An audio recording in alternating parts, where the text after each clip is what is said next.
nadam se da možemo početi, ako neko dođe, vrata su otvorena, dobro je došao.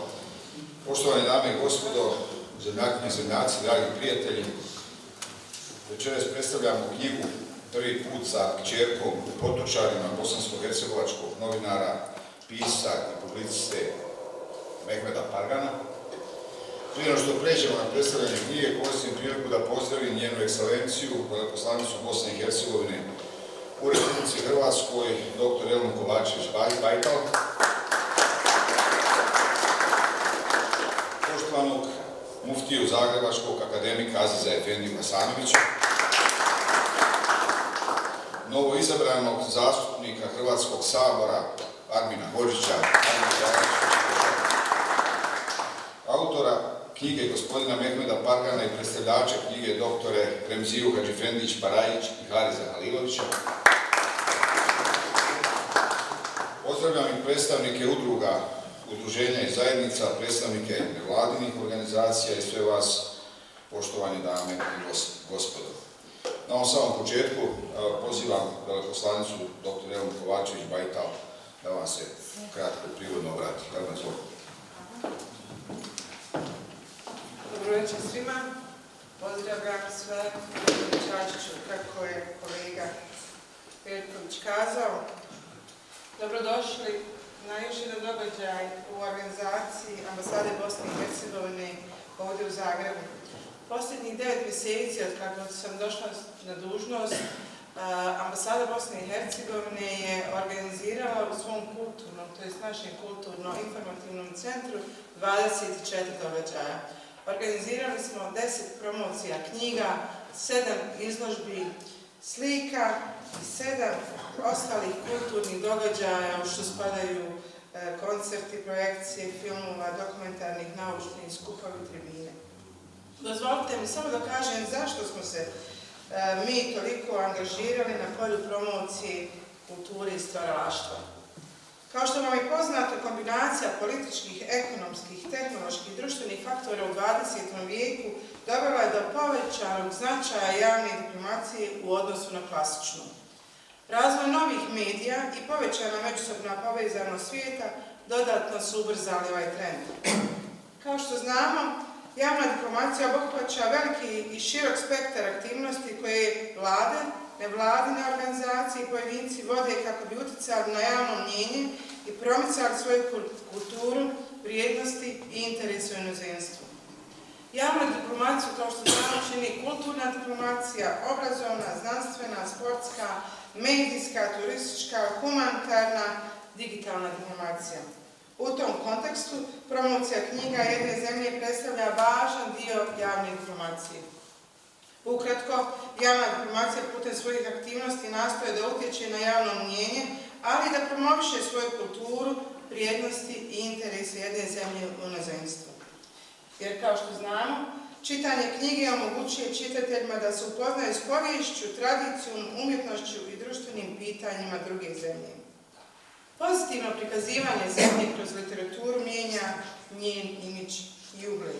Osim toga, knjige i književni događaji mogu pomoći u jačanju veza s dijasporom, omogućujući im povezano sa svojom domovinom. Taj slučaj imamo i večeras. Upravo mi je drago, kolega Pargan, što ste za promotora izabrali nekoga ko nam dolazi iz daleke Australije. Promocija knjiga može potaknuti akademsku saradnju između institucija iz različitih zemalja, a razmjena književnih dijela može dovesti do istraživačkih projekata, zajedničkih publikacija, kulturnih i drugih programa. U tom smislu, promocija knjiga slovi kao moćan alat javne diplomacije, omogućujući zemljama da se predstave na nenametljiv i kulturan način, gradeći mostove razumijevanja i saradnje između naroda.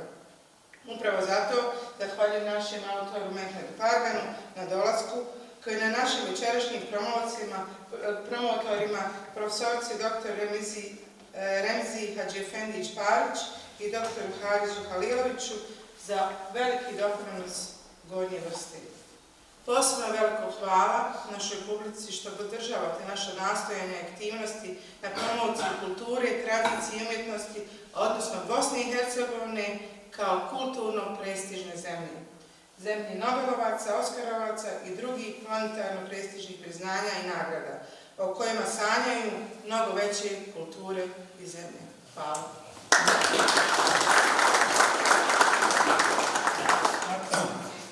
Prije nego što predam mikrofon našim gostima, dozvolite da ih ukratko predstavim. To, vjerujte, nije bilo lako raditi s ljudima sa bogatim poslovnim biografijama, tako da ako sam nešto izostavio googlajući i tražeći sve to, nadam se da mi nećete zamjeriti. Dakle, Mehmet Pargan rođen je u Zvorniku, 15 godina radio kao novinar u političkoj reviji Slobodna Bosna iz Sarajeva. Pisao je za druga novinska izdanja kao i za književne časopise. Osnivač je urednik prvog bosansko-hercegovačkog portala za turizam, kao i suosnivač mjesečnika Dijaspora, koji je izlazio u Sjedinjenim državama u St. Louisu od 2005. do 2010. godine.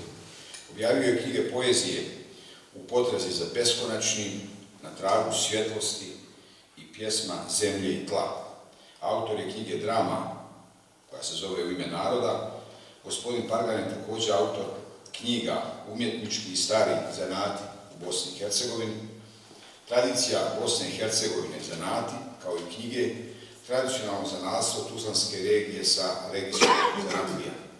Priređivač je glavni urednik knjige Monografija Narodne i univerzitetske biblioteke Derviš Sušić u Tuzli. Autor je i priređivač knjiga Srebrenica, dokumenti o genocidu i Bratunac, svjedočanstvo o nekažnjenom genocidu. 2018. godine objavio roman Grad u cvatu Mangolije. Ovdje večeras predstavljamo Parganovu knjigu putopisa i reportaža Prvi put sa kćerkom Potočarima. Iako iz naslova knjige je evidentno o čemu autor piše, u knjigu su reportaže iz cijele Bosne i Hercegovine. Naravno, po završetku ovoga uzgleda napomenem, svako onaj ko bude zainteresiran u ovoj našoj biblioteci moći će po jednoj prigodnoj cijeni da nabavlja ovu knjigu uz potpis autora gospodina Pargana. U predstavljanju ovog više nego zanimljivog putopisa i vremeplova kroz autorov Zavičaj i druge dijelove Bosne i Hercegovine pomoći će nam i Mehmedovi i naši gosti, dr. Remzija Hadžiefendić Parić i dr. Haris Halilović. Dr. Remzija Hadžiefendić Parić je rođena također u Zvorničkom kraju, gdje je pohađala osnovnu i srednju školu. Završila je studije na odsjeku za južnoslavenske jezike Filozofskog fakulteta u Sarajevu, a na istom fakultetu je doktorirala 1991. godine. Od 1992. godine živi u Zagrebu. Od te godine je profesorica u medresi dr. Ahmed Smajlović u Zagrebu, koja je 2007. preimenovana u Islamsku gimnaziju dr. Ahmed Smajlović. Profesorica Hadžiefendić Parić predavala je ili još uvijek predaje na više visokoškolskih ustanova u Bosni i Hercegovini, u Bihaću, Zenici i Tuzli. Naučna područja i stručni interes su suvremeni bosanski i hrvatski jezik, lingvistička stilistika, opća lingvistika, retorika i semantika. Objavila je veći broj naučnih i stručnih radova te prevodila sa ruskog jezika. Autorica je nekoliko udžbenika bosanskog jezika, kao i značajne knjige Lingvostilistički zapisi iz 2016. godine. Bila je u dužem periodu u različitim mandatima, aktivna i utjecajna članica Vijeća Bošnjačke nacionalne manjine za grad Zagreb, članica glavnog odbora Bošnjačke nacionalne zajednice za Hrvatsku, kao i članica Sabora Islamske zajednice Hrvatske. Nadam se da nešto nisam izostavio. Hvala. Dr. Haris Halilović, rođen je u Srebrenici, socijalni antropolog pri Centru za globalna istraživanja na RMIT, Rimit sveučilištu u Melbourneu, Australija. Gostujući je profesor na sveučilištu Kalifornija u Los Angelesu i na Sarajevskom univerzitetu. Duži niz godina intenzivno se bavi istraživanjem lokalnih zajednica i zavičajnih identiteta u Bosni i Hercegovini, te u iseljeništvu, dakle kod iseljenika iz Bosne i Hercegovine. Izučavao je narode Južnog Sudana i Etiopije. Objavio je 3 knjige i oko 100 radova na ove teme u znanstvenim časopisima i zbornicima. Njegova knjiga Places of Pain proglašena je najboljom knjigom iz oblasti antropologije u Sjedinjenim državama 2013. godine. Profesor Halilović u Australiji važi za jednog od vodećih antropologa svoje generacije, a u toj zemlji dobio je nekoliko prestižnih istraživačkih nagrada. Pored znanstvenih, profesor Halilović objavio je niz angažiranih publicističkih tekstova na bosanskom i hrvatskom jeziku, te na engleskom i njemačkom jeziku, a radovi su prevođeni na francuski, engleski, švedski i albanski jezik. Možda je u međuvremenu još neki bio, ja sam ovo našao. Poslušajmo dakle naše predstavljače, a onda nakon njih i autora, pisa gospodina Mehmeda Pargaja.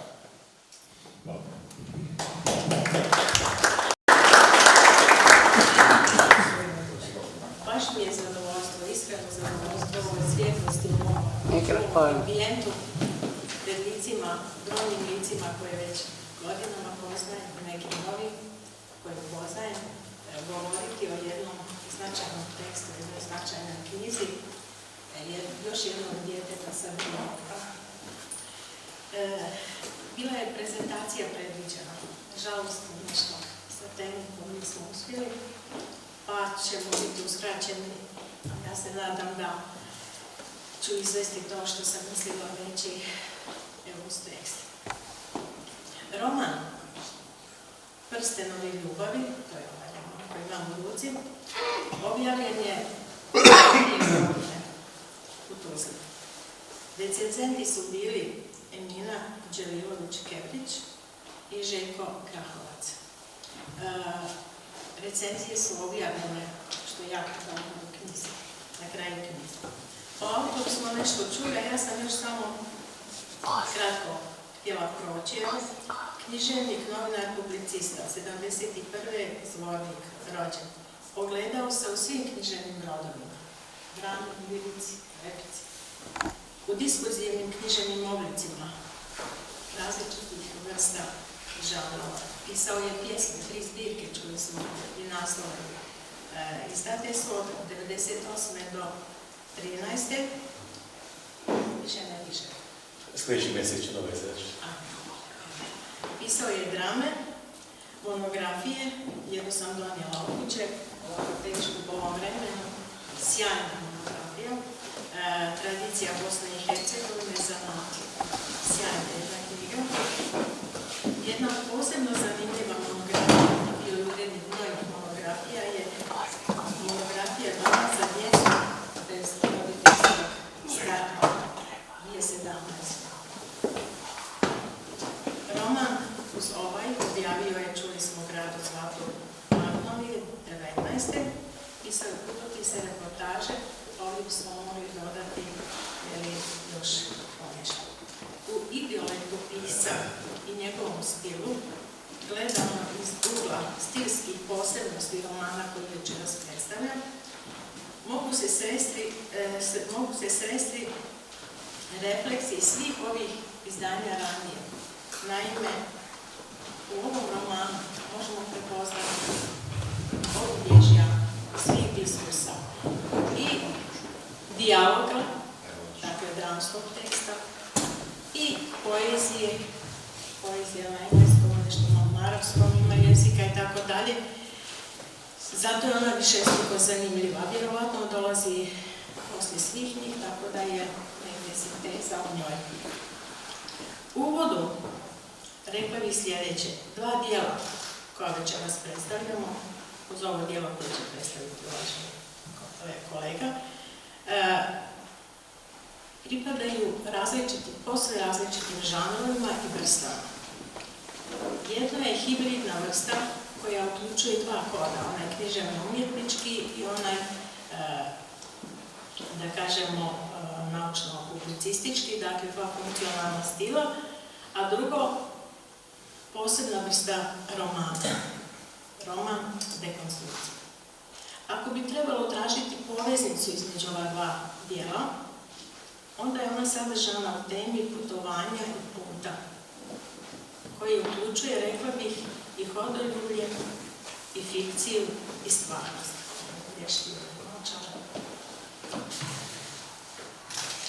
Ovdje su slajdovi koje nemamo. Žanr putopisa, mislila sam reći 2-3 riječi, i putopisne reportaže u Bosni i Hercegovini su veoma omiljeni žanr. Putopisi kao čisti književni žanr pisali su od Jovana Tučića, Edhema Mulavića, Ive Andrića, Čamila Sijanića, Skendera Kolenovića, Stojana Vučićevića, Alije Isakovića, pa do Tvrtka Kolenovića, Ivana Logvenovića, Rasiba Mahmud-Čehavića i sjajnog neprevaziđenog putopisna reportaža pak pisao je vrste Rodoljub Čolaković, Čedo Kisić, Neda Erceg, Arif Tanović, pa onda kasnije Mugdin Karadžek, Alija Mlodbegović, Sulejman Kristić, Lukač i naravno Magdizar. Izdvojeno je u teorijsko-književnim radovima nekoliko tipova starih putopisa. Najviše je o tome u stvari Ivan Lovrenović pisao, izdvojio je znanstveni, to su oni geografsko-hidro, kako on kaže, hidrografski, etnografski, na primjer Osmana Kadića Šahidije i Filipa Laškića, oba su iz 18. stoljeća, Ivana Franje Jukića, Vase Pelagića i drugih. Šehrangiz, opis mjesta, kakav je još u 16. stoljeću pisao Derviš Paša Baje Zidagić, u 17. Nerkezi Sarajlija, u 18. Mustafa Muhlisi i tako dalje. Hotočasničkog putopisa Jusufa Livnjaka iz 1615. Mitropolita Save Kosanovića iz 1888. Saliha Muvekita, Envera Kadića i brojni drugi. Hotočasnički Frabone Benića iz 18. stoljeća, Nikole Lašvanina, Envera Kadića i tako dalje, administrativni memoarski Ahmeda Habiselimovića Koščaka iz 18. stoljeća, Fragabi Matića, Riste Besarovića i tako dalje, pragmatički, a tu ćemo dodati da kako moderne, postmoderne, ove danas, koji su nama vjerovatno najbliži, najdostupniji i možda najzanimljiviji. U ovim dijelima koje večeras predstavljamo, otac putuje sa kćeri, putuju neki junaci u ovom junakinje romanu, jer vole putovanja, putuju u programi s otoka na otokovi, kratka putovanja, putuju i prognanici svakodnevno. No, roman je književna vrsta, pa je tu putovanje fiktivno. O mjestima putovanja u prostoru malo se sazna. Putovanje je dato u fragmentima i ne u kontinuitetu. Oni su mali segmenti koji su u toku naracije ubačeni. Vidjet ćete kasnije nešto još govori, koja im je funkcija, sjajna funkcija kohezije teksta. Povremeno se spominju u fino biranim detaljima mjesta, često lapidarno i neodređeno, više kao impresija. Naslov dijela. Naslov dijela je vrlo zanimljiv. To je Prstenovi ljubavi. Kad sam dobila tu knjigu prvi put, pomislila sam te ljubav, vjerojatno neko vjenčanje, nešto kao predmet prsten. No, nije to. Prstenovi su nešto drugo. Ako je dijegeza kazivanje, a kazivanje je vrsta distance kojom se regulira narativna informacija i ono podrazumijeva više pripovjedačevo posredovanje informacije, a manje detaljno predočavanje situacije i događaja. Ako je dakle dijegeza kazivanje nasuprot vezi, onda ćemo se složiti da je u pitanju dijegetički, simbolički naslov. Tako i treba biti.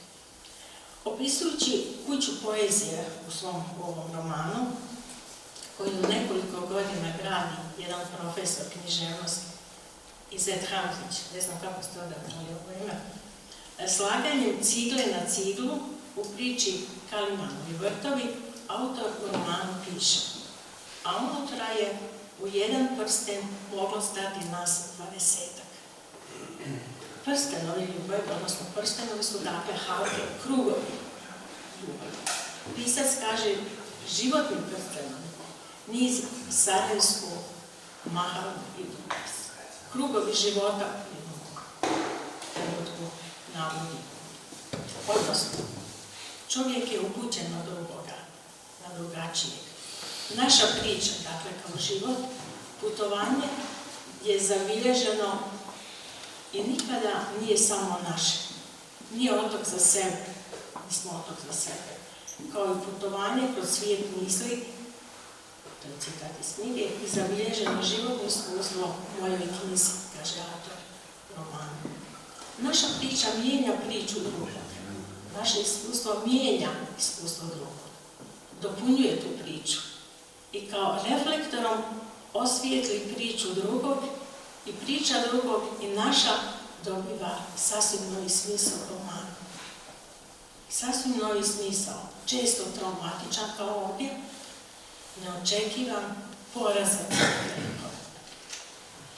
Što bih ukratko rekla o kompoziciji romana, zato što je značaj kompozicije i bez onih koji se u to nešto razumiju, autor stavio na kotice knjige roman dekompozicije.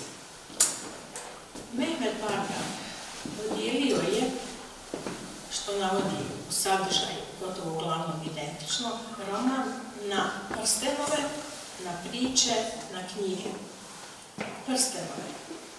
Inverzija riječi u naslovu tih prstenova ima jedan učinak naglašavanja i pojačava njihovu retoričnost. Prsten prvi, ne prvi prsten, nego prsten prvi, prsten drugi, prsten treći, prsten posljednji.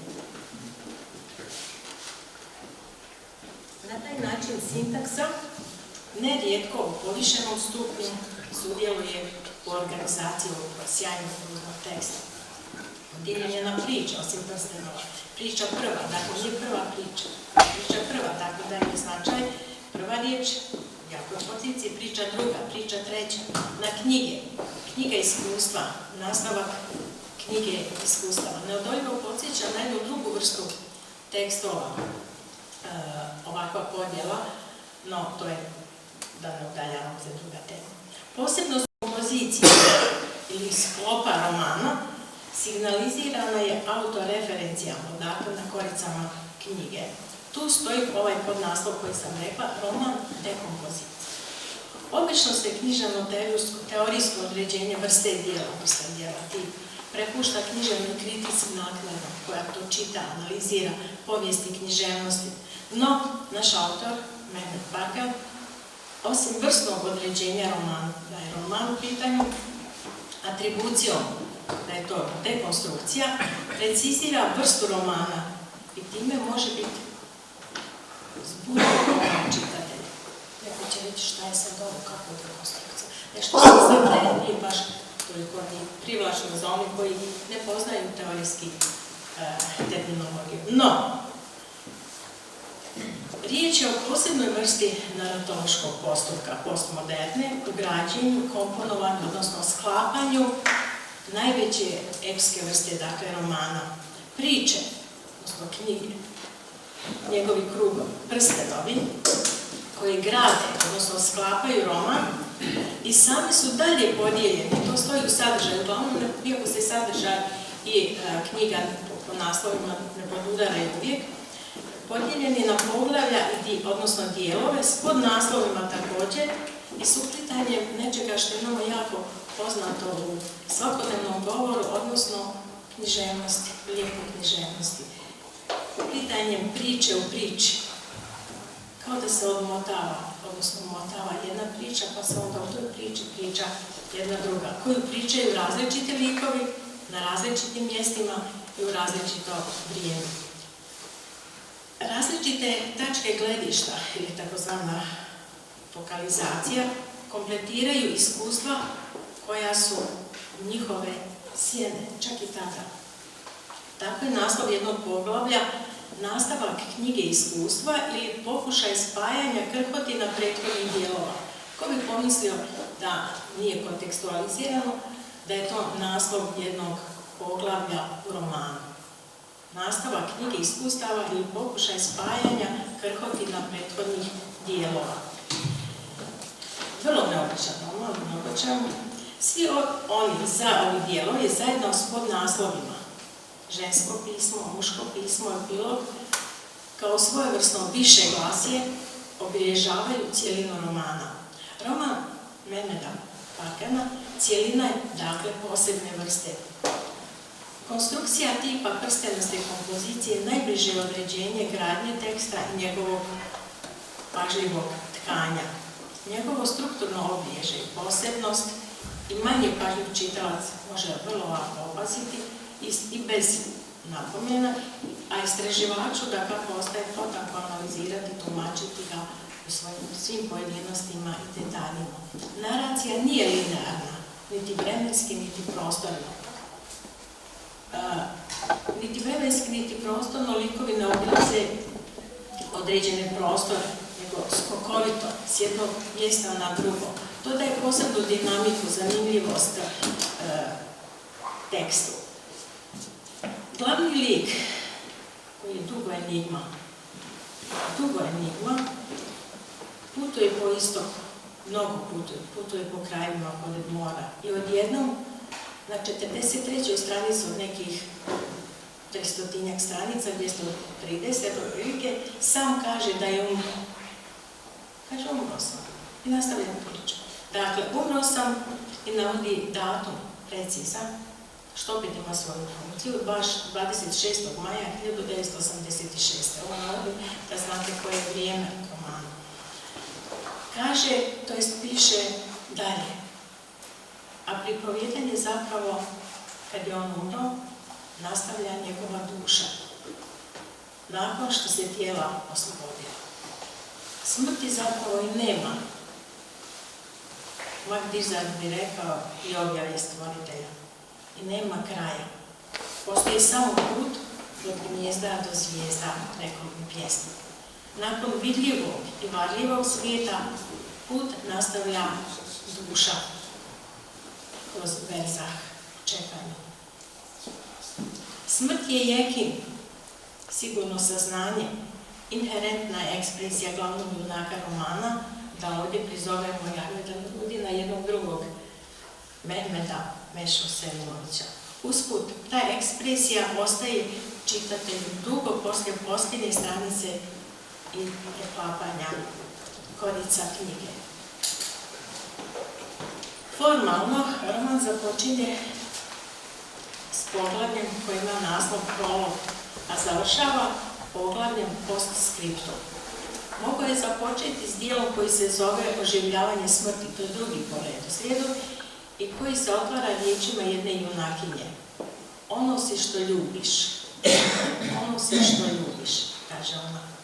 Poglavlje koji je naslovljen kao muško pismo, roman je zapravo mogao formalno biti završen. To poglavlje je iz dijela romana pokušaj sklapanja krhotina prethodnih dijelova. Malo poetično, jel? Ali ima svoju funkciju sjajno. Usput, pismo nalazi jedna junakinja u Sehari svoga voljena. On se zove Marko. Kad je ovaj bio zadržan na psihijatriji, a pripada jednom zapravo profesoru umjetničke škole u Sarajevu. I ta Sehara svašta čuva. Ona pronalazi tamo, kad je on ostao u bolnici, i otkriva drugog, koji je dugo godinama pored nje bio. Ta dva dijela, oživljavanje smrti i muško pismo, nose dva ista lika. Dakle, oživljavanje je s početka, a muško pismo je s kraja. Nose dva ista lika, muškarca i ženu, i dva toposa istog imena, Kafe Lola, ali tek nakon završetka čitanja muškog pisma, čitatelj će razumjeti cijelinu koju čini sa ranijim oživljavanjem smrti. Oni su zapravo cijelina. Tu kao da je pisac, odnosno autor, presjekao priču drugim pričama koje se također na poseban način uklapaju, zato je to dekompozicija, i onda se nastavlja pred kraj romana. Pri tome oživljavanje dobija svoj novi potpuni smisao, popunilo je prazna takozvanom teoriju mjesta neodređenosti. Uvijek se sjetim onih starih klasičnih romana gdje imate recimo gdje Tolstoj opisuje na 5 stranica jednu vezu kod svog junaka na čizmi. A ovdje toga nema, zato su ovo zapravo vrlo prijemčiv u tekstu, vrlo ga je jednostavno čitati. Usudila bi se reći da je nešto na neki način po jednostavnosti, po čitljivosti, kao kod Hemingwaya, recimo ima puno dijaloga, puno razgovora, koji samo vodi naprijed, a ovdje su ti neki segmenti samo ubačeni, posebno jedna vrsta koju ću malo reći kasnije nešto. Kao da je poglavlje prekinuto, dakle, svime što je stalo između ova dva poglavlja i nastavljeno s muškim pismom. Pri tome, oživljavanje dobiva novi, potpuniji smisao i popunjava te praznine. Naime, u oživljavanju smrti s početka romana dva kratka paragrafa, vrlo kratka, naprosto iskaču neočekivano. Citirat ću ih. Žena koju sam zauvijek ugubio stajala je ispred mene. Zvala se Irma. Na 11. stranici. Nešto kasnije u istom poglavlju kaže nisam ustao za Irmom. Mi ne znamo još ni ko je Irma, ni gdje je, ni šta je, ni kako bi odnosu s njom. Naprosto kao da prati tog svijesti. Tek nakon 200-tinjak stranica, pazite, 200-tinjak stranica, na 303. stranici kaže, opet pominje ovu junakinju, Irma je odlazila i ja za njom. Time je završeno prvo poglavlje muško pismo. U oživljavanju smrti na početku romana stoji i ovo. Kroz izlog kafea Lola gledao sam kako odmiče. Mi, čitatelji, još ne znamo ko je to. Ne znamo da je to Irma. A u muškom pismu navodi čekam te u 7 sati u kafeu Lola na Iliči. Ujutro sam bio u kafeu Lola. Dakle, ta poveznica su ove dvije značinski istaknute osobine. U oživljavanju smrti ne spominje se ime junakinje. Njega otkriva muško pismo. Muško pismo otkriva i da je učitelj iz jedne umjetničke škole u Sarajevu, onaj profesor čija je pisma u Sehari čuvao njegov prijatelj, jedni ljubav, pisac oživljavanja zapravo. Tako sam uspjela odgonegnuti. Još jedno kompozicijsko obilježje navešćemo. Tiče se doslovno početka prologa i kraja epiloga. Tako su naslovljene. Tu se pisac obraća izravno čitatelju. Roman se piše zbog čitanja. Autor, odnosno pisac, se obraća čitatelju sa tim dvama dijelovima. I teorijski u romanu otvaraju pomalo poznata i nepoznata pitanja odnosa čitatelja, čitanja, dijela, odnosno autora. Tema, kratko, tu sad ću završiti, o čemu govori? O ljubavi. U samom romanu stoji o ljubavi. Kako kaže jedan lik u jednoj bankarskoj službenici kojoj je autor dao svoj rukopis još ne dođe, da ona može još nešto ako želi izmijeniti, ona nije naravno izmijenila. Tema s pitanjima ljubavi, suptilnog erotizma, tjelesnosti, s puno ženskih likova, sa sastancima i rastancima ili kako bi jedan Čolaković rekao, mnogi se ne nalaze, nađu pa ne nađu, sastaju, razilaze, neki suma silazi zbilja, tamo suma silazi. Govori o životnim iskustvima, o nekad skrivenim, kao u onoj Sehari, a na dohvat su ruke. Vidi i duša u besahu, kad čovjek umre. Tako prati onak sad, gdje ga niko ne može vidjeti, on sve vidi, sve čuje, povezuje, oslobođen, prolazno, tjelesno.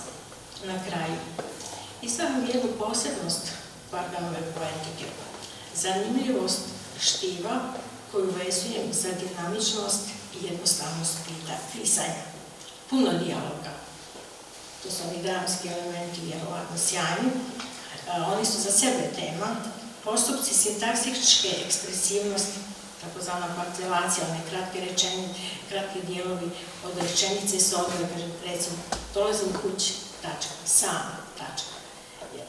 Postupci parcelacije, stilistika grafijskih sredstava, tamo posebnu funkciju imaju kurzivi, zagrade, posebni reprodukcijski znaci i tako dalje. Oni su opet, svaka od ovih osobina je na neki način tema za sebe u sladokusstvu umjetničke riječi. Tamo su i pisma, tamo su i pjesme, opet jedna tema za sebe, mjesta neodređenosti, retoričnost, kratke deskripcije, deskripcijske periode. Posebno su mi zanimljivi epifonemi i etimemi. Smisaone diskursne cijeline, to su stilske figure zapravo koje se grade na principu zaključivanja iz pojedinačnog u opće i iz općeg u pojedinačno. Posebno su zanimljivi onim ljubiteljima misli, ekspresije. On kaže, život je, ili svi životi su, sve ljubavi su, svaki čovjek je, i tako dalje. Imaju važnu funkciju u dinamičnosti teksta i konekciji. Ovo je u najkraćem bila neka s mog aspekta preporuka za čitanje romana Prstenove ljubavi koji sam ja pročitala odavno kad sam ga dobila i za vraćanje na ponovno čitanje dobroga i zanimljivoga štiva.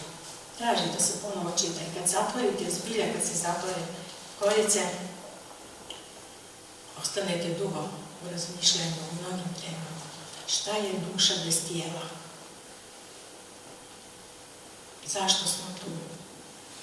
Poznajemo li se? Da li je zapravo istina ono što ja znam? Vidim, sigurna sam u to.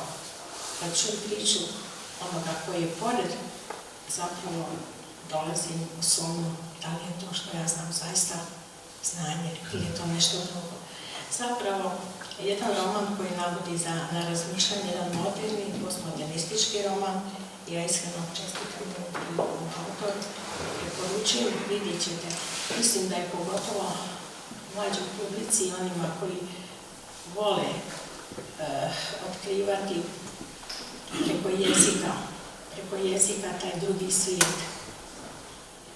Kome ovdje autor spominje. Imala sam na ovom da autor pročita jedan odlomak, vaš autor, pa ću se biti slobodna,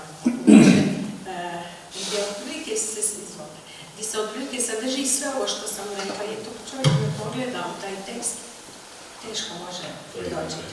Dakle, ovaj video, malo sam šarao ovo, pa se to može izbrisati. Da, znam. Sada kada sam daleko od svoga doma, a čovjek uvijek daleko od svoga doma, daleko od Nataše, nižu se misli. Vraćam se svim rastancima, ne znajući koji je od njih stvaran. Onaj kad sam je poljubio u čelo, kad sam izašao i otišao na gladan sarajevski zrak, ili ovaj posljednji, kada sam ostao gledati za njom, ona je odlazila zajedno za svim mojim nadanjima, ljubavima, životom. Hvata me strah, možda jedini stvaran onaj, kada je bila studentica, kada je otputovala i ostala me prepuštenog tim usnama da budem vezna za njih, za njihovu tajnu snagu poput džinovske bube koja se upecala na paukovoj mreži. Nemoćno da bilo šta promijeni, a ipak jača od svih niti. Ona bez brige miruje u nitima čekajući svoju smrt. Čuješ li se sa Natašom, upita Htinu. Ona me samo pogleda, možda se prošle 3 minuta, možda 4, Tina opet progovori. Ne, izgubili smo Natašu davno. Mnogi ljudi krenu u svijet tragajući srećom, a nisu bili kadri da uvide da je sreća već bila tu u njihovom životu. Kada jednom odeš, sreća te ne uspije pronaći, zato je treba ostaviti trage kojim će ona doći po tebe. Javili su mi davno, Nataša je nestala prije 14 godina u padu aviona. Ja i ti s nismo viđali i nisam ti pričala o tome. Ali Nataša je dolazila u Sarajevo nedavno, rekoh i pokajak se. Tina se nasmiješi. Koliko god da vremena prođe, neki ljudi su tu. Nataša nikad nije ni otišla iz naših života. Posmatrao sam zeleno proljetnog pejzaža kako promiče u brzom kretanju vagona. Šta je zapravo stvarnost? Da li je mi živimo, koliko smo sposobni spoznamo elemente stvarnosti? Da li smo sposobni da razlučimo šta je to ljubav, šta je to smrt? Čovjek ništa ne razumije. u svojoj ništavnosti, u svojoj nesavršenosti ljudskog bića puže ovim svijetom nesposobno da se ustroji na noge. Možda je u stvari naša prednost ta čovjekova nesavršenost pomisli. Dobar večer svima, vaša ekscelencijo, muftija, dragi prijatelji. Možda bi najbolje bilo da ja ne govorim poslije profesorice Hadži Efendić Barić, da ne pokvarim ovaj divni ugođaj koji su Meša i profesorica Hadži Efendić Barić kreirali. Ali obzirom da sam ovdje priveden, ne iz dalekog Melbourna, nego iz Sarajeva ovaj put, rado ću reći nešto o Mešinom pisanju, o ovoj knjizi koja je prvi put s kćerkom Potočarima, za koju sam pisao prikaz, recenziju, i naravno o našem gostu, književniku, publicisti i ovako jednom eruditi, svom dragom prijatelju Meši Parganu. Mešu poznajem punih 40 godina. Ja jesam rođen u Srebrenici, ali one informativne, divne godine sam proveo u Zvorniku, na malo niži, Nizrinu, ali na Drini svakako. I sigurno bih mogao reći da ti 4 godine u Zvorniku na neki način su više bile važne u tom igranju sebe, da tako kažem, nego 26 godina u Melbournu koliko živim, gdje živim najveći dio života.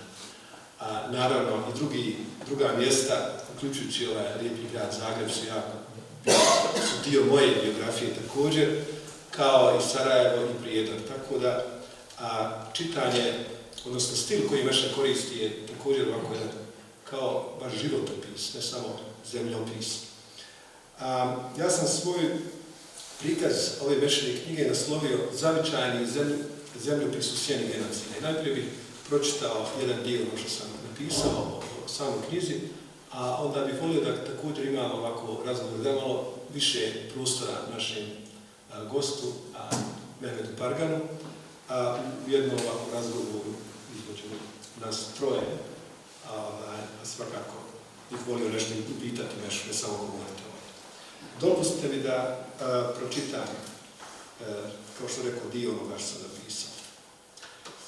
Ova jedinstvena zbirka zapisa podrinskog i bosansko-hercegovačkog pjesnika, publiciste i romanopisca Mehmeta Meše Pargana predstavlja njegov svojevrsni putopis i vremeplov kroz svoj pogaženi i oteti podrinski zavičaj i druge dijelove Bosne i Hercegovine.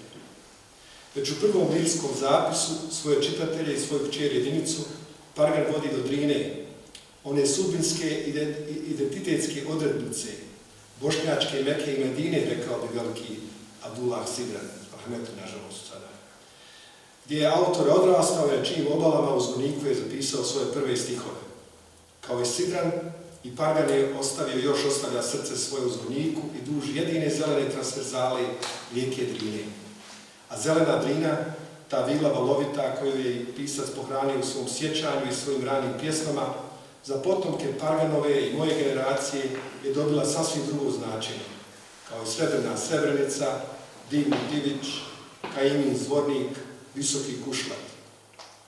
Ta su mjesta, za njih, podrinske potomke, postala mjesta bola, transgeneracijska trauma koju žive i koju će živjeti daleko od prazavičaja, za koju će zauvijek vezivati svoje porijeklo. I moj sin u Australiji i Mješka kći u Sarajevu, kao i oni podrinci koji se rađaju, odrastaju, žene i udaju u Tuzli, Beču, Berlinu, St. Louis. Možda je ovu svoju knjigu započetu putopisom i razgovorom sa svojom kćerijom. Autor ponajviše svjesno i nesvjesno posvijeti upravo njima, jer svi njihovi povremeni dolasci i obilasci mjesta koja su nekada činila dom i međivala zavičaj njihovih roditelja, nikada više neće biti obiteljski izleti, nego hodočašća mjestima natopljenim patnjom i zasijanim kostima, onih s kojima generacija Parganove kćeri dijeli iste gene, a svjesni da su u nekoj prethodnoj generaciji to mogli biti oni sami, odnosno da to na neki način jesu. S tom transgeneracijskom traumom se Pargan hrve u ovoj knjizi, nastojeći svojoj kćeri prenijeti ono što zna, ali ponekad zanijemi na njena racionalna pitanja, poput onog, da li je među onih 20.000 egzekutora i pomagača u Srebrenici srebreničkom genocidu bilo je neko od njegovih bivših prijatelja i poznanika srpske nacionalnosti. U nemogućnosti odgovora na bitna ontološka pitanja koja je sam sebi već godinama postavlja, kao i mnogi drugi iz njegove generacije, autor fizičku stvarnost nadomješta metafizikom kroz molitve i poeziju, odnosno poeziju sročenu u formi molitvi. Jer ljudsko zlo, poput ovog o kojem piše i promišlja Pargan u svojoj knjizi, teško je razumom shvatiti, obuhvatiti i prihvatiti te neke fluidnije forme smisla, kakve nude vjera i poezija, pružaju raspamećenom umu bar neku utjehu i podsjećanje kako smo ipak samo praške svemira, zvijezdani prah raspuhan u beskonačnost. O pisanju o zlu koje je samo sebe ispisalo i ljudsku kreativnost obesmislilo, odnosno o smislu ili besmislu poezije nakon Auschwitza, kako je svojevremeno bio njemački filozof i umjetnik Theodor Adorno, još uvijek se vodi debate. U osnovi ove moralne dileme leži odnos etike i estetike umjetničkih formi koje se bave problematikom genocida i ljudskog zla, jer po Adornu puko pisanje poezije, to jest estetika bez etike u kontekstu ljudske patnje je čisti barbarizam. Umjetnost nakon genocida ima etičku odgovornost da ne ublaži, zamaskira ili uljepša brutalnu stvarnost, nego da je ogoli i prikaže u svoj njenoj surovosti, pa čak i ono što se nekad običnim osjetilima ne može prepoznati. Dakle, umjetnost ne smije ostati neutralna ili indiferentna pred licem zla. Kroz snažne kontraste između opisa prelijepih predjela istočne Bosne i zla koje je pokušalo unakazati tu nesvakidašnju ljepotu i uništiti lokalne zajednice koje su tim predjelima davale dušu, jer mjesta čine ljudi, a ne puka geografija. Pargan svojom poetikom naglašava etičke aspekte svojeg pisanog svjedočanstva.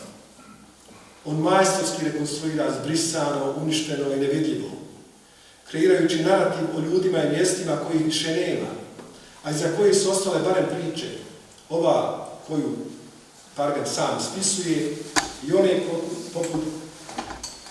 koje poput predanog etnologa i potopisa strpljivo prikuplja, bilježi i kontekstualizira za svoje čitatelje. Dubina i toplina u opisima posjećenih mjesta, poput onih iz Kraljeve Sutjeske i živopisne Hercegovine, ne zaostaje za onima napisanih o Podrinju. U svoj kreativni spisateljski pristup u gradnji putopisnih i zemljopisnih narativa sabranih u ovoj knjizi, autor se također vodio historijskim izvorima i etnografskim observacijama i razgovorima. Oslonivši se na etnografsku dubinu i povijesnu širinu, koje se perfektno nadopunjuju, rezultirajući vrlo pitkom, uzbudljivom i nadasve poučnom štilu za široku čitateljsku publiku, uz dozu utkane tuge, ali bez trunke i patetike. Samo na taj način mogla se prikazati višeslojnost ili polivokalnost prikupljenih usmenih svjedočanstava i utjecaj raznih povijesnih tokova na Bosnu i Hercegovinu, a posebno na Podrinje, jedno specifično pogranično bosansko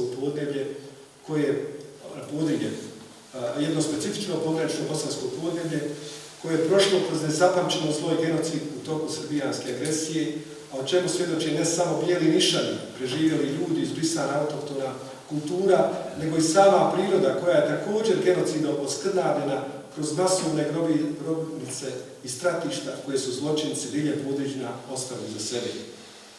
Mnoga uništena mjesta u Podrinju koje je Pargan pohodio i u ovoj knjizi opisao, se nikada neće oporaviti i već su odavno samo ruine prekrivene rastinjem, ponekad kreirajući nadrealne slike, poput drveća koje raste iz nekadašnjih soba razvaljenih domova, kao da je priroda želi sakriti to ljudsko zlo i sramotu.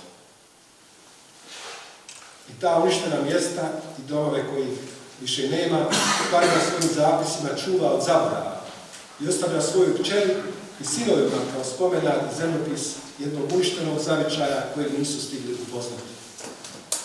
Zato je ova monografija lirskih i proznih zapisa o bosansko-hercegovačkim mjestima nakon rata i genocida posebna, jer pored svoje nesporne književne i dokumentarne vrijednosti također uspostavlja i transgeneracijsku komunikaciju vremena i prostora, živog iskustva i imaginacije, između generacije razapete između prošlosti i sadašnjosti, kojoj autor ovog teksta pripada, i one koja iz sadašnjosti hrli u budućnost. U ime tih generacija i svih fragmentiranih i diljem svijeta rasijanih podinskih i bosansko-hercegovačkih familija, zahvaljujem se i čestitam Mehmetu Meši Parganu na ovom izuzetno važnom dijelu. Time sam završio taj svoj tekst. I zaista samo pisanje, čitavanje ove knjige i pokušaj da se sublimira ovim mojim prikazom je bilo jedno ovako katartično, ali i traumatično, da kažem, emocionalno iskustvo za mene samo. I znam da je autor je gonjen na neki način potrebom da se suoči sa tom traumom i sa tim opustošenim krajevima diljem Bosne i Hercegovine, pogotovo istočne Bosne. U mojim ranim periodima, kada sam se akademski, odnosno istraživački počeo baviti licem zla u Bosni i Hercegovini i svim ovim krajevima, Meša je bio moj, da kažem, prvi kontakt i prvi moj vodič koji me odveo na ta neka mjesta koja su tih ranih neke 2000-ih bile još uvijek mjesta na koja se nije išlo, gdje su bila minirana i tako dalje uništena. I pretočiti to u tekstove, u knjige i naravno i publicistička i ove prozne i poetske, sigurno je jedno vrlo emocionalno iskustvo. Ja poznajem Mehmeta Mešu Pargana kao jednu veliku lirsku dušu sa jednom senzibilnošću poetskom i znam da taj putopis je sigurno i poranjanje u sebe i samoga, ne samo putujući kroz Bosnu i Hercegovinu. Meša, da ne bude samo da pričamo o tebi i tvojim pisanjem, ja bih volio da ovako nastavimo, odnosno jednim dijelom razgovora, ne da postavimo cijelu noć ovdje svakako, ali da mi, odnosno da nam, malo opričaš i ovo svoje putovanje kroz žanrove koje je vidljivo u svom pisanju. Kao što rekao, prije 40 godina smo pisali poeziju u Zvorniku i u tome si bio dobar i ostao dobar, naravno, u tvojoj sposobnosti i kroz svoju lirsku senzibilnost dočaraš doživljaje i emocije. U ovoj knjigi, pogotovo drži s ove knjige, prvi put sa četkom u podsjećajima, pored kako si je koncipirao, konstruirao kao kompoziciju, isto tako kako si uklopio ova mjesta i ove priče koje je teško, nema ljudi, nema mjesta, ali ti si pisao priče o ljudima. Kako si izveo to? Šta ti je pomoglo i šta je bilo teško? Uvažene ambasadorice, dragi prijatelji, muftija, kao se kaže poslanik zastupniče, tako? Uvaženi kolege, prijatelji, ovdje mi je toliko dragih lica večeras, kao da sam upoznao u Zvorniku, najposlije, zaista, evo tu je moj Vinko i još mnogo drugih. Tako da sam baš posao sretao večeras da sam u Zagrebu i ovo je moja prva promocija i prvo predstavljanje u Zagrebu. Imao sam do sada u Pragu, u Berlinu, u Beču, u Štokholmu, u puno gradova, ali jednostavno Zagreb se nekako nije dao, valjda do sada čekalo se baš da se posložimo danas kad najljepše, da sve bio ovdje i da se osjećam ovako lijepo i hvala za to. Zaista je veliko hvala. Mi koji se bavimo pisanjem nekako uvijek iza ovih posebno ta djeca. A djetetku koliko god doneseš igračaka, ono se igra jednu igračku i kaže daj mi drugu. Ja sam u biti počeo sa poezijom i neki dan mi je jedan moj prijatelj prišao na jednom događaju tamo u Bosni i kaže razmišljao sam ovih dana o svim tvojim poslovima, svim ulogama u životu koji si imao, a kaže ima ih puno, zaista ih ima puno. Ja sam mnogo stvari u životu, mnogo uloga imao, finih naravno, ali kaže, ja tebe život vidim kao pjesnika primarno. I ja u biti jesam, evo, i uvijek se vraćam toj pjesmi, ovo kad pišem čak i prozu, kad pišem druge stvari, one su uvijek prožete poezijom. Jedno kao novinar, tu sam morao se držati dakle onih pravila koja tamo služe, ali i uvijek i taj tekst bio malo drugačiji od uobičajenog novinarskog teksta. Otkuda ova knjiga, otkuda reportaže i putopisi? Ovo je samo mali dio onoga što sam ja napisao u životu, putopisa reportaža. Imam pripremljene 2 knjige ratnih reportaža i ne znam da li ću ih kada objaviti. Treba se vratiti u to suočavanje sa onim što sam očima svojim dobio za sebe, što sam unio u svoj život, a to je nešto što je strašno i zbog sebe se nikad ne bih vratio tim temama i pitanje da li ću, ali zbog čitalaca možda bi i trebalo jer nemamo svi to iskustvo. Imao sam priliku da vidim nevjerojatne stvari od dolazaka ljudi iz Srebrenice, dočekivanja na prijelazima, na granicama, tamo gdje su bile naše linije, pa do tijela djece pred kapiju, tu sam se desio taj dan i puno toga po cijeloj Bosni i Hercegovini sam bio kao novinar, o čemu sam izvještavao. Ali, pošto sam poslije rata obišao, imam dosta također reportaža iz svijeta koje stoji i njih ću vratno objaviti. Ja sam imao nekako dug da svoj domovini ispišem knjigu koju sam htio da, kako se kod nas kaže, da očefim.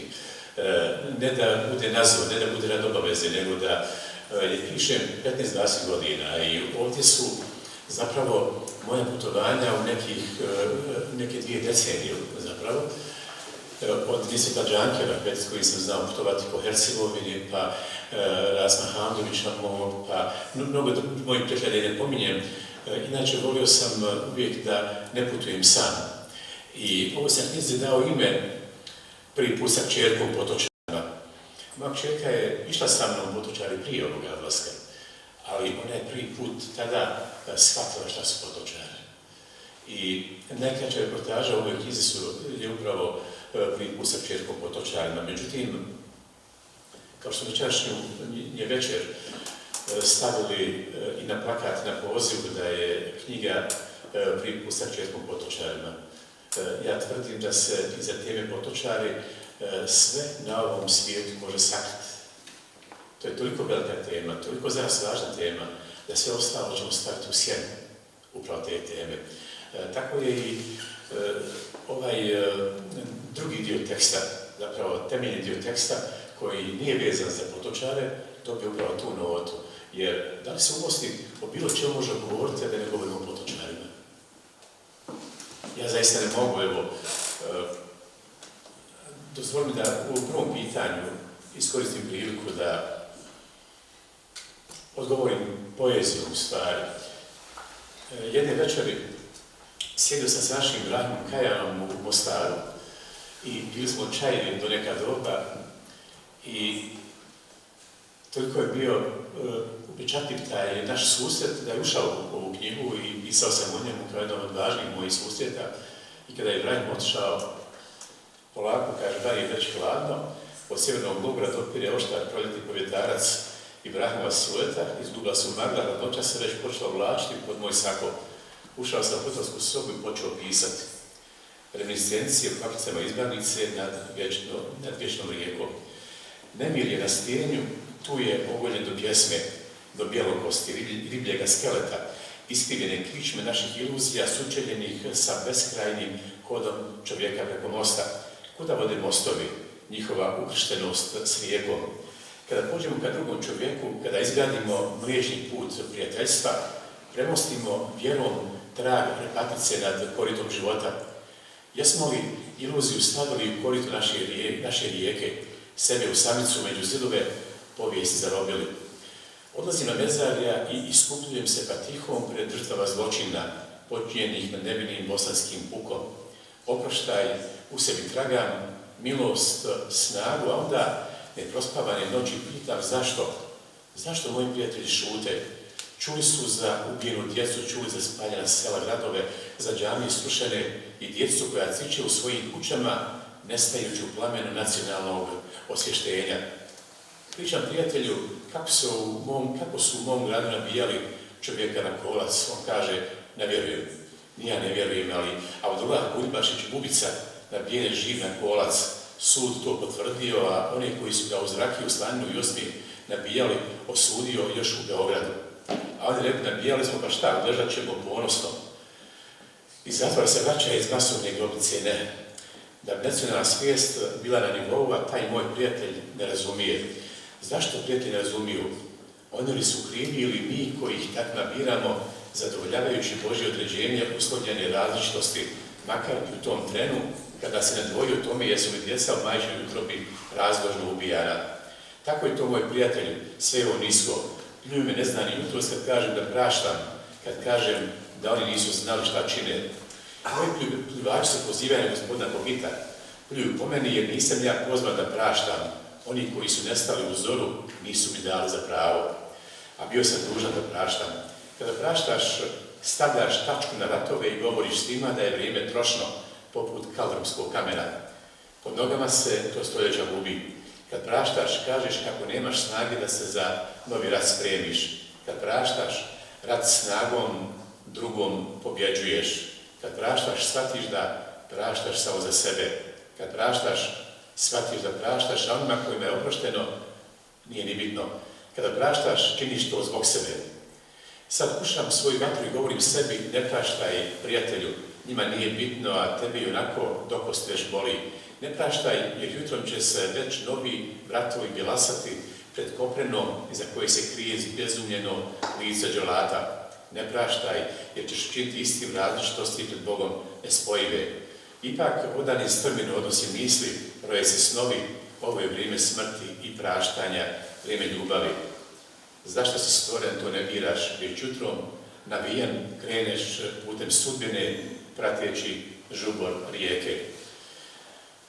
Hvala Ibrahimu što me motivisao da ovo pjesmu.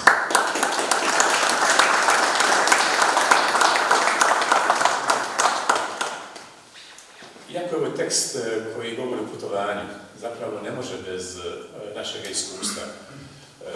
Kada pitaju me često, mladi je za život puno čitao, pamtiš sve knjige koje si pročitao, većinu ne pamtim, ne znam imena, ne znam šta se u ime dešava, ali onda objasnim, kada vidite skulptora, vajara, koji radi svoje djelo, svaki njegov dodir onog materijala koji nešto pravi, on daje doprinos konačnom obliku tog djela koji ćemo dobiti na kraju. Dakle, nas svaki susret, svaka knjiga, svaki razgovor, svaka pjesma i mi postajemo zapravo danas kroz to naše putovanje. I možda je to odgovor profesorice na ono malo što ste kazali, da je i u romanu, a i u mojim putopisima i reportažama temeljno mjesto upravo putovanje. Jer evo mi putujemo sada kroz naše misli, povezujemo kroz ovo, sjećamo se nekih vremena koja smo doživjeli i nekih tačaka u našem životu i naših spoznaja.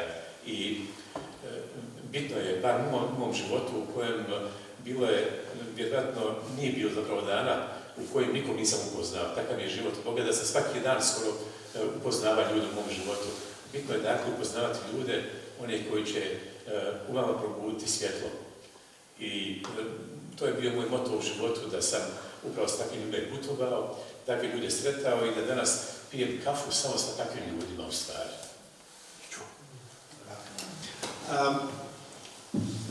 Ovdje u publici moj dragi kolega profesor Tomislav Platenac sigurno će se moći i nadovezati i prepoznati u ovom pitanju. Naime, da li antropološki istraživati mjesta koja su uništena, kojih nema, da li kao novinar, istražitelj, neko kao Meša i pisac, obilaziš ta mjesta je vrlo teško, opet kažem, vraćam se na tu kompleksnost i problem gdje nije samo nematerijalna kultura uništena. Dakle, kada treba odete u jedan kraj, tamo nije samo nematerijalna kultura, ne ova materijalna, odnosno ono što se može dodirnuti, vidjeti, nego je i nematerijalna kultura uništena. Uništene su priče, uništene su običaje, uništene su lokalna narječja. I kao antropolozi, etnolozi, ali i kao pisci, pjesnici, odnosno u svom publicističkom životu Meša vrlo uspješno također vodio. Kako se, i naravno, kažem, ta uloga umjetnosti, kako onda nadomjesti, ti to jako lijepo pokazuješ, gdje ili zamijenimo ili dođemo pred zid koji postoji, ne možemo dokumentirati nešto, pisati. Onda ta imaginacija i lirika koju ti utkaš u svoju prozu, u svoje reportaže, kako ih nazivaš, ja rekao su puno više od reportaža. Uloga tog poetskog, lirskog dokumentarnog, kako tvoj dovod, da ga nazovem, može biti sigurno i uzor i drugima. Reportaža je jedina zapravo književno-novinska forma i to jedna forma, jedini žanr u kojem sam ja na svom tlu. Cijeli život sam novinar, cijeli život sam pisac i nažalost mi u Bosni inače ima malo ljudi koji su jedno i drugo u nekoj ravnoteži. Ja sam sve vrijeme pokušao da budem jedno i drugo, da čuvam taj književni usud dok sam bio novinar i da čuvam novinara usud dok sam bio na knjigama svojim dok sam radio kao pisac i tako dalje, tako dalje. Tako da sam našao samog sebe i čini mi se da je upravo ova forma reportaže i putopisa kao književne forme gdje se ja najbolje osjećam, gdje najljepše pišu, gdje mogu da taj beskraj svojih i snova i surovih susretanja prikaže i pokaže. To je na jednoj strani. Na drugoj strani, ja kao novinar putovao sam mnogo i pošto me babo Rahmetli učio, kaže, kad ideš u jednom pravcu kroz kuću, nema da to ono stoji ondje, sagni se pa ga ponesi, da ne godaš za džabe, dva puta. I onda kad putujem, ja sam fotografisao ljude, razgovarao s njima, bilježio. Tako nastala knjiga o zanatima zapravo, ona je nastala tako 15 godina. Tako nastala i ova knjiga, bilježeći sa ljudima.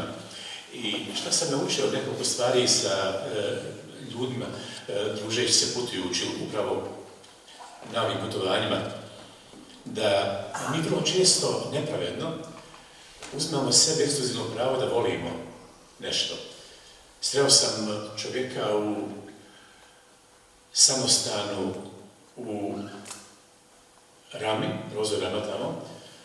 On je bio prvi čovjek samostana koji je već otišao u mirovinu, ali kad čuo da sam došao tu sa mojim prijateljima, došao da nas dočeka. I on mi je toliko, kako kaže, učinio ponosnim i razoružao me. Kad je pokazao koliko tu jedan čovjek voli Bosnu, a mi znamo reći napusti, on je dole u Hercegovini, oni su može biti ovakvi i onakvi. Vrlo često tu znamo da kažemo. A da dođeš i čovjek kaže da on voli Bosnu na različite načine i vrlo često nešto što mi volimo, koji kažemo da mi a priori volimo. Ne postoji ništa što se podrazumijeva. Dakle, to je jedno drugo, da naučio sam da trebate naći mjesta i naći ljude koji u vama bude samo najbolje emocije. Ne idite na druga mjesta i ne stećete drugačije ljude. Ja sam zadnjih godina, 15 godina, radim intenzivno sa mladim ljudima, imamo čak naš festival omladinske kreativnosti i festival Moja prva knjiga gdje motivišemo ljude na prvu knjigu. Pokušao sam da mlade ljude naučim da kad ti neko kaže ne možeš ti to, bježi od njega. Ako ti neko kaže ti to ne možeš, bježi od njega. On ti nije neko ko će tu život da pomogne. Onaj putem vidi energiju i probudi energiju. To je čovjek koji može da ti napravi od tebe ono što ti zapravo jesi. To su neke stvari koje sam sasvim raščistio putujući. Počeo sam da bilježim još sa 21 godinom kada sam kao mladi novinar počeo zarađivati prvi kore svoga hljeba. I u tim godinama su zapravo nastale moje ratne reportaže koje sam pravio od Bihaća, Sanskog mosta, Brčkog, Zvornika, od Zongorne Zvornika, Kalesije, Sarajeva. Bio sam u Sarajevu nekoliko puta, ako sam ulazio da bih mogao pisati i da bih mogao vidjeti. I takav sam ja novinar, ako ako ne znam šta je u mom glavnom gradu, kako ljudi žive i idu kroz tunel.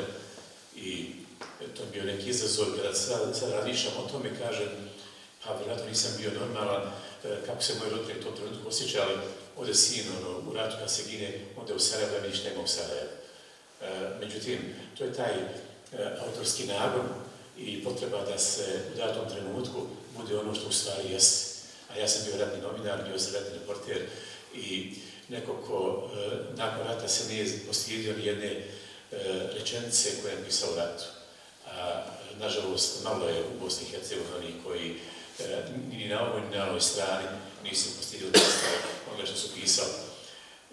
Eto, zahvaljujem upravo to nekoj mudrosti među prijateljima i porodici koji su me oblikovali tako da sam u tim nekim mladim godinama mogao da ovo kasnije što je dolazilo kroz ovu knjigu i mnoge druge knjige koje sam pisao, dakle, to je već dolazilo kao plod iskustva, nekoga zrelosti i tako dalje, tako dalje.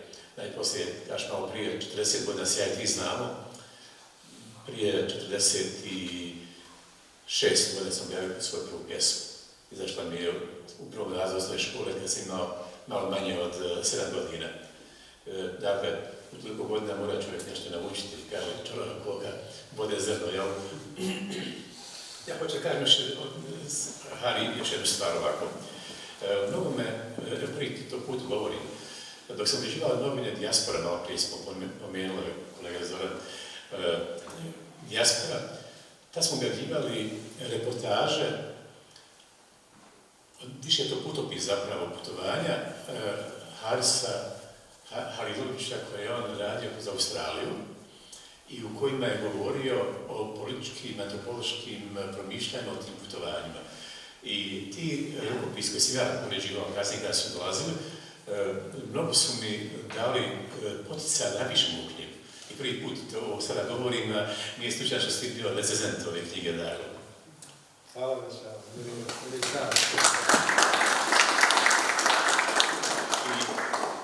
Zbog izvini sam još da hoću profesorstva da odgovorim kratko. Malo prije pomenula ime Izeta Hamzića, koji sam iskoristio kao jedan lik u ovom romanu.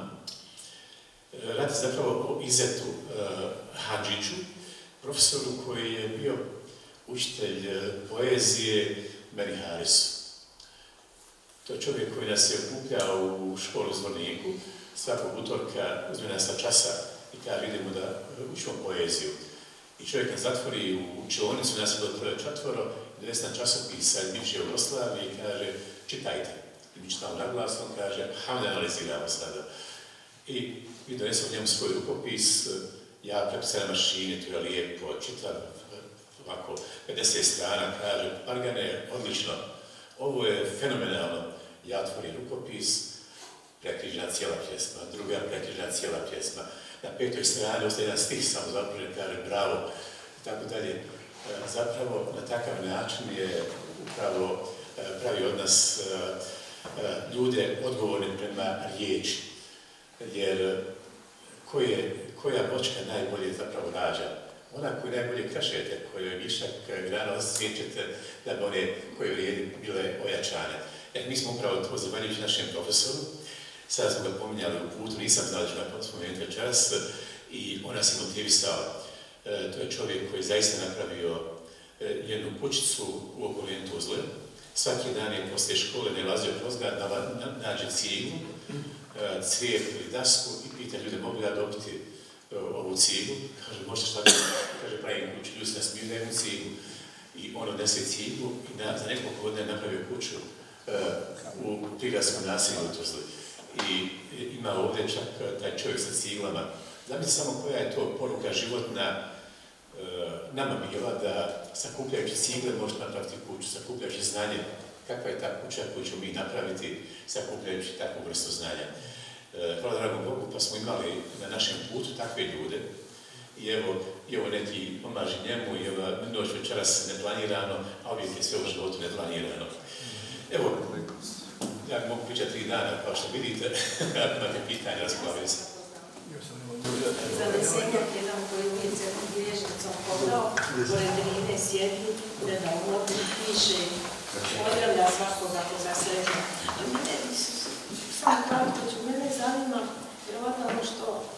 jako mnogo nas zanima kopka. Naime, sad ste me posjetili, u jednom od tih radova koja su meni dječjica u školi pisala jedna djevojčica, otišla je u Ameriku, kratko vrijeme, napisala je da su bježali od cijelog mjesta pod Potočarom prema Bratuncu i da su prolazili kroz mjesta gdje su ih ljudi gađali ili psovali. Ona ne kaže psovali, govorili ružno. Sjećam se dobro te rečenice. I u jednom trenutku napisala je nešto što je zapazilo, što je fantastično. Samo je jedna stranica plakala.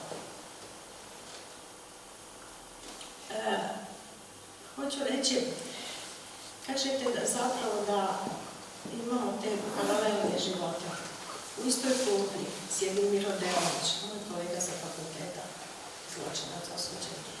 U klubu Mag Dizar pisali smo poeziju, citiramo.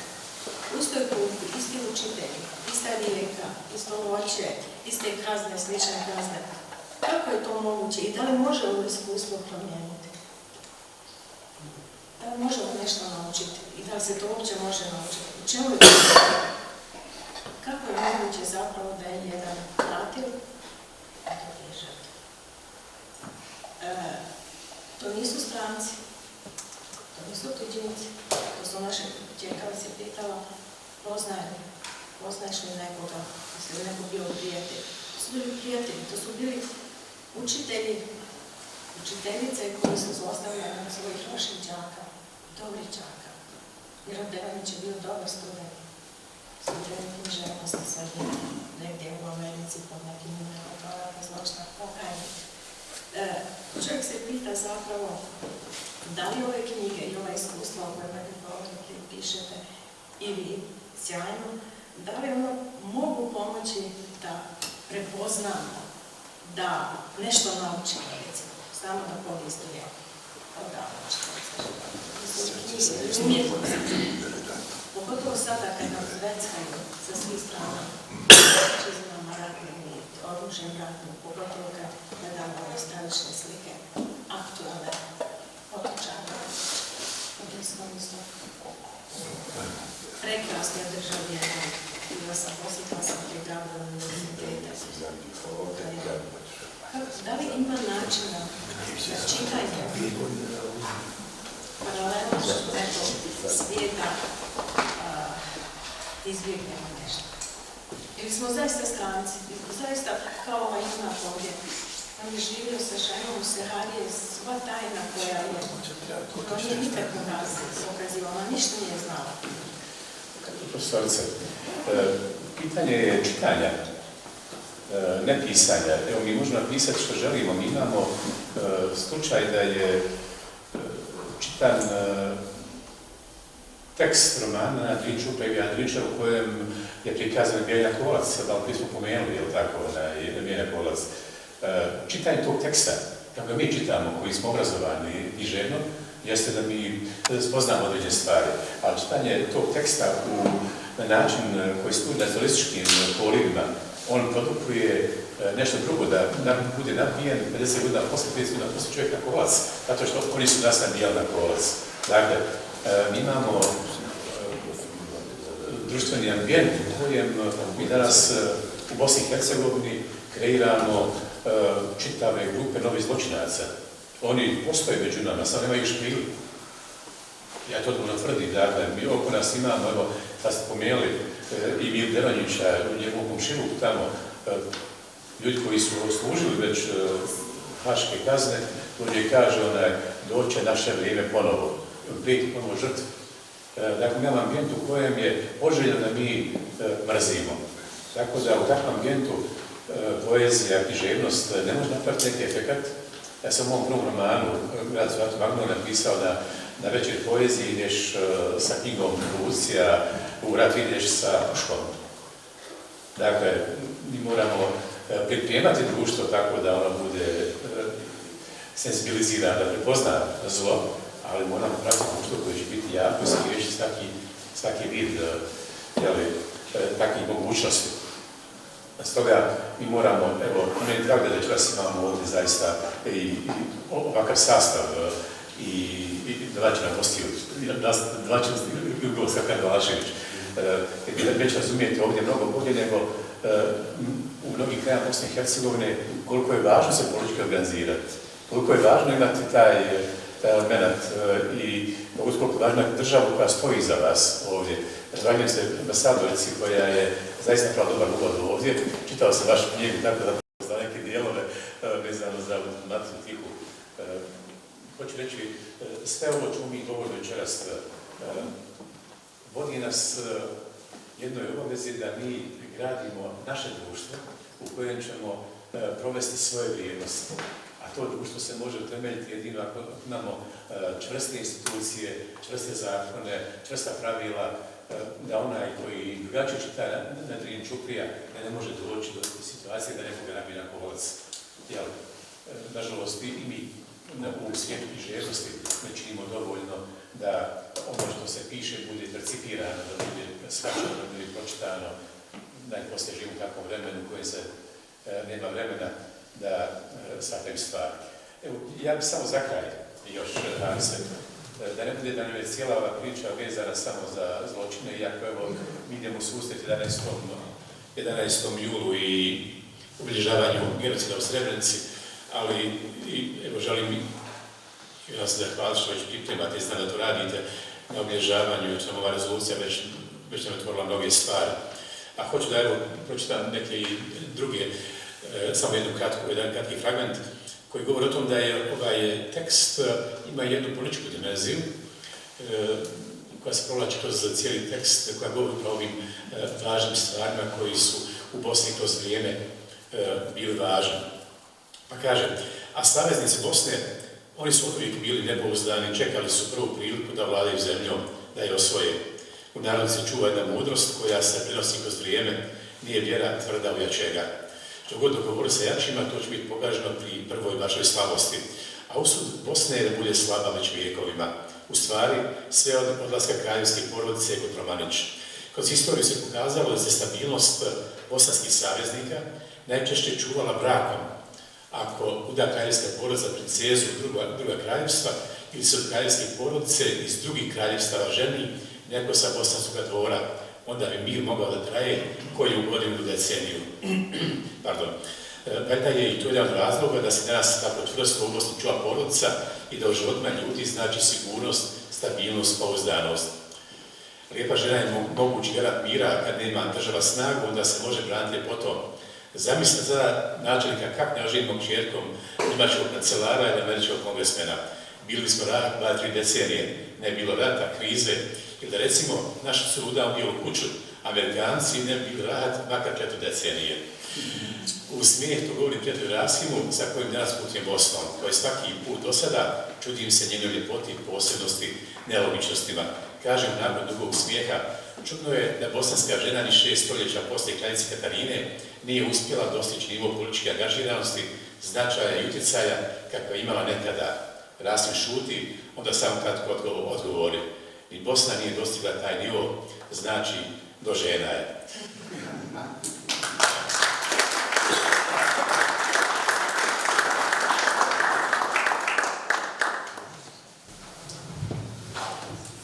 Poštovane dame i gospodo, dragi prijatelji, skoro smo na samom kraju, samo par rečenica.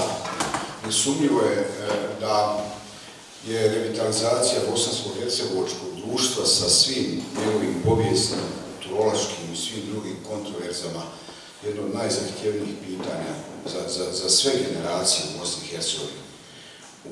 U rješavanju i u pomoći rješavanju tog pitanja u Bosni i Hercegovini je stasala jedna srednja generacija ozbiljnih i plodnih pisaca, među kojima je nesumnjivo i naš večerašnji gost Mehmet Targan, ali tu su Jasmin Lepeša i Kapan, na neki način Selezinović, ali da ne zaboravimo i Darko Cvjetić i tako dalje. I sigurno da ono što oni pišu može pomoći i otvoriti propitivanje naših vlastitih nekada sumnji koje nosimo u sebi sa sobom i pomoći nam da iznalazimo ono ljudsko u sebi.